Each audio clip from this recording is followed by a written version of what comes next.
kamu tuh nggak pernah dengerin aku. Karena menurut aku cinta atau hubungan beda keyakinan apapun sebenarnya terjadi di mana-mana. Dan emang tabu buat kita omongin karena itu menjadi hal, aduh kita takut, karena kita takut sama jawabannya.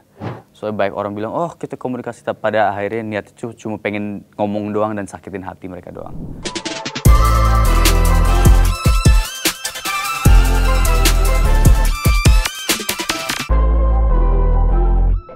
Jadi aku Brandon Mani berperan sebagai Ben di film Patah Hati yang Kupilih. Ben tuh karakter yang sangat outgoing, sangat life of the party, yang dia tuh bisa melihat positif di mana-mana. Sangat, kalau kata-kata anak Gen Z itu golden retriever energy, anjing golden retriever energy gitu, yang sangat fun dan lain-lain. Soalnya di film ini tuh ada dua fase mereka muda sama agak lebih dewasa. Jadi di saat mereka masih muda tuh he's sangat golden retriever, dia yang buat semangat semuanya, dia membangun mimpi everything. Tapi pas dia udah masuk fase yang lumayan dewasa, dia menjadi lebih calm, lebih berwibawa karena satu dan lain hal yang belum bisa aku ceritain di sini. Dia seorang koki yang sekolah di Perancis lama, dan orangnya penyayang dan pendengar, tapi terkadang sisi naifnya suka keluar dan bakal kelihatan banget di film ini. Oke, kan ini kayak filmnya mengangkat tema cerita yang agak sensitif ya Kak, cinta beda keyakinan. Nah, kenapa sih Kak mau ngangkat tema ini? Gitu. Karena menurut aku cinta atau hubungan beda keyakinan apapun sebenarnya terjadi di mana-mana. Dan emang tabu buat kita omongin karena itu menjadi hal, aduh kita takut, karena kita takut sama jawabannya. Karena mindset aku tuh beda keyakinan bukan hanya beda agama doang ya. Ada juga visi misi. Ada juga banyak orang dengan satu agama pun, tapi karena visi misi mereka beda atau masalah kultural mereka juga beda, itu kan keyakinan pada akhirnya juga pecah juga. Atau mungkin nggak pecah, tapi juga ada jalannya nggak mulus lah gitu. Ini jadi hal yang harus kita bicarakan, yang dimana orang-orang apalagi generasi aku sekarang tuh banyak yang nyadarin kayak oh ntar aja kita pikirin. Apalagi baru diomongin setelah nikah. Karena baik banget yang mulai nikah muda banget ya sekarang. Jadi menurut aku tuh sebelum kalian nikah atau sebelum ke tempat yang lebih serius lagi atau sebelum hubungannya lebih serius atau yang panjang, lebih baik diomongin dulu keyakinan kalian masing-masing. Ke keluarga juga, kalau keluarga dari awal udah menentang, lebih baik dipikirin lagi, karena pada akhirnya juga kita kan pengen dia menjadi bagian keluarga kita dan pengen baik sama keluarga kita. Jadi hal-hal seperti itu harus diceritakan, dan di sini tuh di film ini Patah Hati yang Kupilih bukan hanya tentang beda agamanya, tapi juga kulturalnya, sosialnya, ekonominya, sama pastinya orang tuanya. Orang tuanya menurut aku tuh adalah kunci yang paling kuat dalam cerita ini. Karena secara tidak langsung kalau orang tuanya nggak ada di cerita ini, ceritanya nggak bakal bisa jalan. Konfliknya nggak bakal bisa jalan. Oke.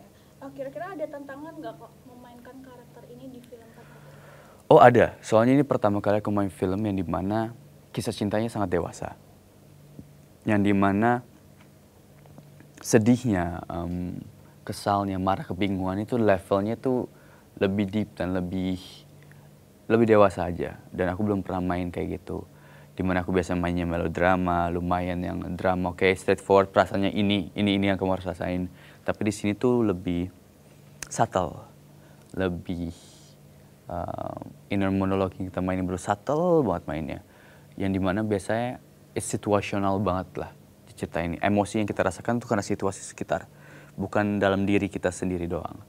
Dan di mana ada satu elemen di film ini, aku pertama kali menjadi seorang, ya itulah, aduh aku pengen baca cerita tapi belum bisa.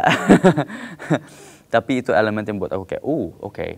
Jadi sebenarnya masalahnya tuh besar tuh gara-gara satu elemen ini nih. Tapi kayak dalam jangka waktu lumayan dekat sih harusnya ya, kita bakal rilis full trailernya, terus kalian bakal tahu kayak what's happening di sini.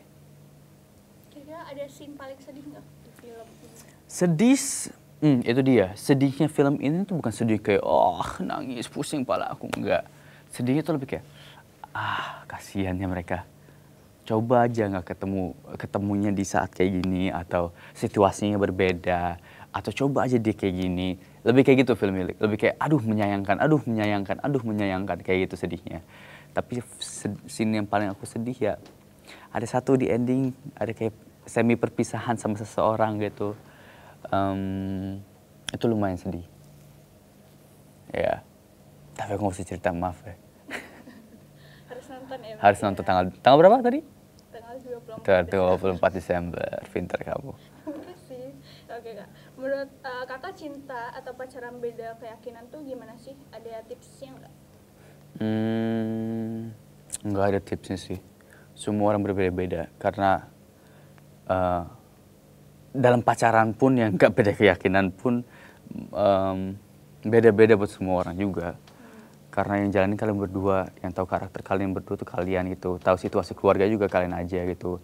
Apa yang sering kalian berantemin juga beda-beda buat semua orang. Ada masalah jealousy, ada masalah ekonomi, ada masalah kerjaan dan lain-lain hal. Jadi tipsnya adalah ya klise banget tapi emang komunikasi aja udah.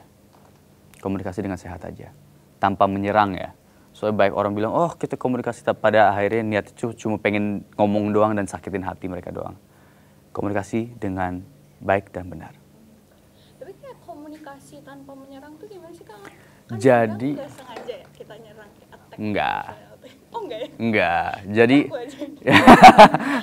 jadi baik orang tuh mikir komunikasi tuh asal ngomong. Enggak. Komunikasi tuh ya kamu harus sebelum kamu omongin kamu pikirin dulu nih. Oke. Ini yang bakal keluar nih sekarang tuh karena emosi sesaat atau emang aku pengen membenarkan sesuatu. Karena beda gini, kamu tuh nggak pernah dengerin aku, itu nyerang. Tapi kalau ini aku ngerasanya, mungkin aku salah, tapi di beberapa saat kamu tuh kurang perhatiin aku. Itu kenapa ya? Itu maksudnya, ngerti kan? Komunikasi ada kosakatanya, ada cara penyampaian yang membuat itu menyerang sama tidak menyerang. Jujur susah. Karena hal paling penting dalam komunikasi sebelumnya adalah menahan diri.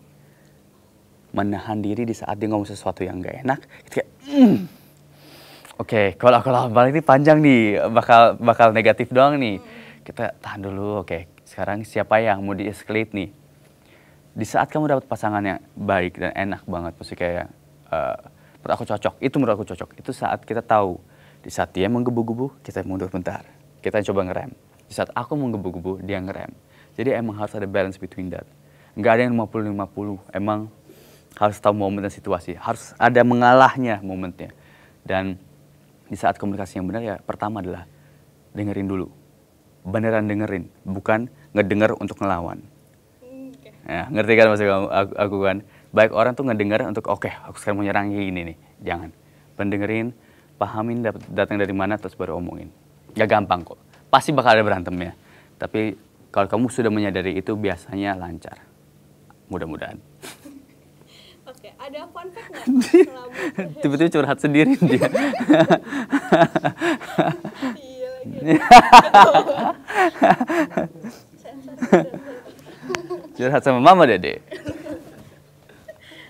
Yang fun fact gimana kak selama proses syuting?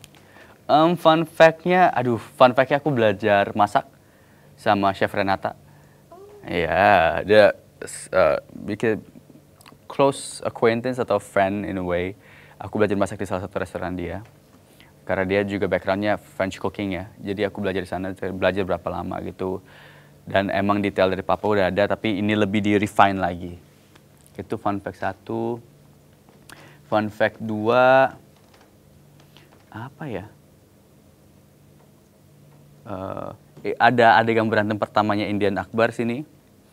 Udah pertama kali berantem dia.